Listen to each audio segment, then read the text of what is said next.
Assalamualaikum warahmatullahi wabarakatuh. Perkenalkan, nama saya Sidra Zamzami dari kelas 11 IPA 2. Saya berasal dari sekolah SMA Negeri 92 Jakarta. Saya diberi tugas untuk menerangkan apa itu lautan penyangga ataupun buffer, yang dimana diberi tugas oleh guru saya, yaitu Ibu Meliawati Musa, di bidang studi kimia. Kemudian pertanyaan nomor 1 yang bagian A adalah pengetahuan persyarat materi lautan penyangga atau buffer. Persyaratnya itu apa aja? Yang bagian 1I, contoh asam kuat dan asam lemah. Di bagian asam kuat ada HCl, HBr, HI, HNO3, HClO4, dan H2SO4. Kemudian di bagian asam lemah ada CH3COH, HNO2, H2CO3, H2SO4, H3PO4, dan H3PO3. Kemudian di bagian II2, contoh basa kuat dan basa lemah. Basa kuat LiOH, NaOH, KOH, BaOH 2 kali, CaOH 2 kali, SlOH 2 kali. Kemudian di bagian basa lemah ada NH4OH dan AlOH 3. Di bagian 3, contoh pasangan asam basa konjugasi. Di bagian sini ada beberapa contoh asam basa konjugasi, kurang lebih ada 4 yang saya tulis. Kemudian yang mana sih bagian asam atau basa konjugasi? Di bagian asam ada CH3COH. Kemudian di bagian basa konjugasi ada CH3CONH. Berikut adalah penjelasan tentang bagaimana kita mengetahui basa konjugasinya tersebut. Hari ini saya mencampurkan senyawa antara asam CH3COH dengan NaOH yang kemudian menjadi CH3CONA dan mendapatkan H2O ataupun air. Untuk contoh yang kedua, saya memberikan HNO2 dengan KOH yang akan menghasilkan basa konjugasi KNO2 dengan air. Kemudian HI yang saya campurkan dengan NH4OH yang menghasilkan NH4I plus H2O. Ini adalah basa konjugasinya. HNO dengan AlOH 3 menjadi AlNO3 plus H2O. Ini adalah basa konjugasinya. Kenapa bisa dicampur? Ini adalah asam lemah. Kemudian di sini ada juga basa lemah. Di bagian sini ada asam lemah, di sini adalah basa lemah yang bisa dicampur ketika dengan senyawa yang berbeda atau asam dengan basa yang akan menghasilkan ini. Kemudian lanjut kepada definisi lautan penyangga atau buffer. Definisi lautan penyangga adalah lautan yang mempunyai pH tetap dan mampu menahan perubahan pH jika ditambahkan sedikit asam atau basa. Jadi larutan pH-nya itu akan tetap dan mampu menahan larutan dan stabilkan pH. Kemudian cara kerja larutan penyangga atau buffer itu bagaimana sih? Pertama, larutan penyangga asam lemah. Larutan penyangga asam lemah ada pada CH3COH. Asam dari CH3COH dengan CH3CONA. Asam ini dia bereaksi dengan ion H+ karena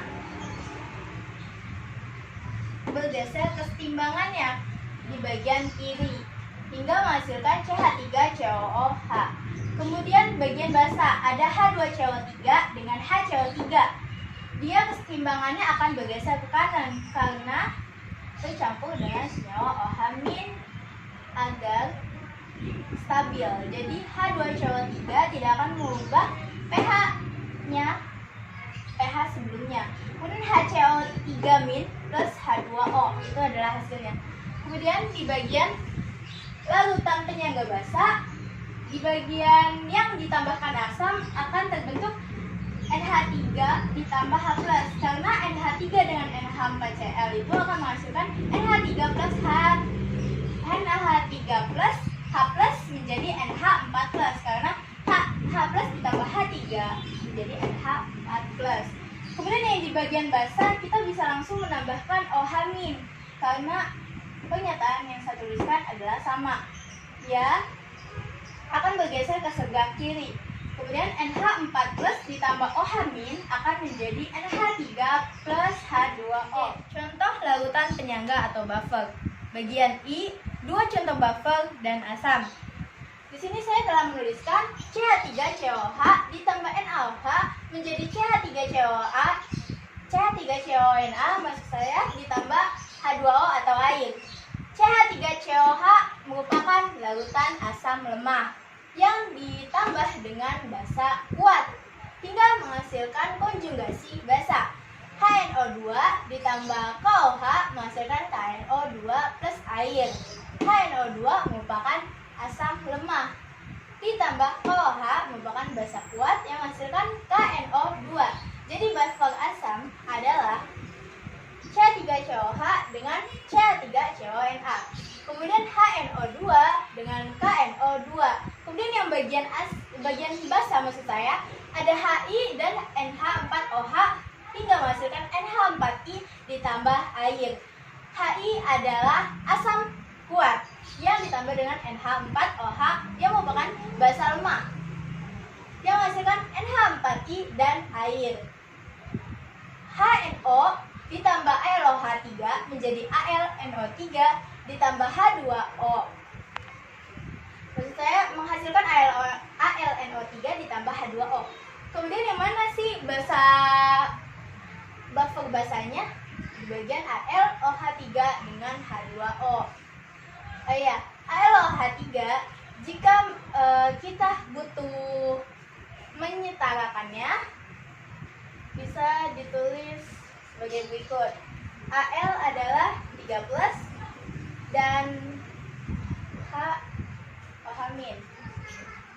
hingga menghasilkan Al NO3 3 kali.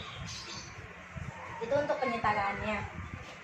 Kita lanjutkan di bagian E. Contoh pemanfaatan larutan penyangga atau buffer dalam tubuh manusia. Di dalam darah itu ada zat asam dengan basa konjugasi, yaitu H2CO2 dengan HCO3-.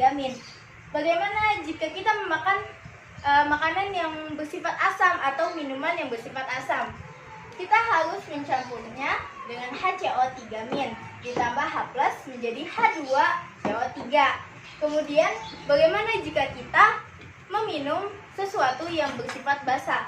Maka kita harus H2CO3 dicampur dengan OH- menjadikan HCO3- plus H2O. Kemudian di dalam sel atau intrasel itu terdapat buffer H2PO4- dengan HPO42- yang H2PO4 merupakan asam dan HPO42- termasuk basa konjugasi. HPO42- ditambah H+ menjadi H2PO4-.